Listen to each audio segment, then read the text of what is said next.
భద్రాచలం వద్ద గోదావరి నీటి మట్టం క్రమంగా పెరుగుతోంది. శనివారం 34 అడుగులు ఉన్న గోదావరి నీటి మట్టం ఆదివారం సాయంత్రం 43 అడుగులకు చేరడంతో అధికారులు మొదటి ప్రమాద హెచ్చరిక జారీ చేశారు. ఎగువ ప్రాంతాల నుంచి వస్తున్న వరద నీటి వల్ల భద్రాచలం వద్ద గోదావరి నీటి మట్టం ఇంకా పెరుగుతుందని కేంద్ర జల వనరుల శాఖ అధికారులు తెలిపారు. మత్స్యకారులు గోదావరి వద్దకు వెళ్లవద్దని అధికారులు హెచ్చరికలు జారీ చేశారు.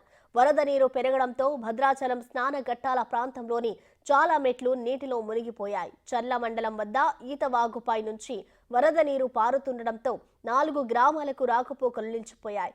దుమ్మగూడెం మండలం సీతవాగు, గుబ్బల మంగివాగు ఉధృతంగా ప్రవహిస్తుండటంతో పర్ణశాల వద్ద నార చీరల ప్రాంతం వరద నీటితో మునిగింది.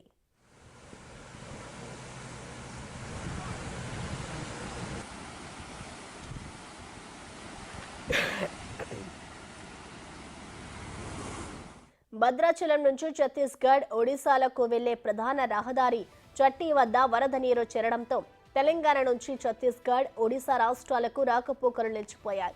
గోదావరి దిగువన ఉన్న శబరి నదికి వరద నీరు భారీగా పోటెత్తడంతో భద్రాచలం నుంచి వరద నీరు దిగువకు నెమ్మదిగా ప్రవహిస్తోంది. మరోవైపు శ్రీరామ్ సాగర్ ప్రాజెక్టుకు వరద ఉధృతి కొనసాగుతోంది. ప్రాజెక్టు పూర్తిస్థాయి నీటి నిల్వ సామర్థ్యం 80.5 టీఎంసీలు ఉండగా ప్రస్తుత సామర్థ్యం 18.833 టీఎంసీలుగా ఉంది. ఇక ప్రాజెక్టులోకి 14,063 క్యూసెక్ల వరద నీరు చేరుతోంది. జలాశయం పూర్తిస్థాయి నీటి మట్టం 1091 అడుగులు కాగా ప్రస్తుత నీటి మట్టం 1067 అడుగులకు చేరింది.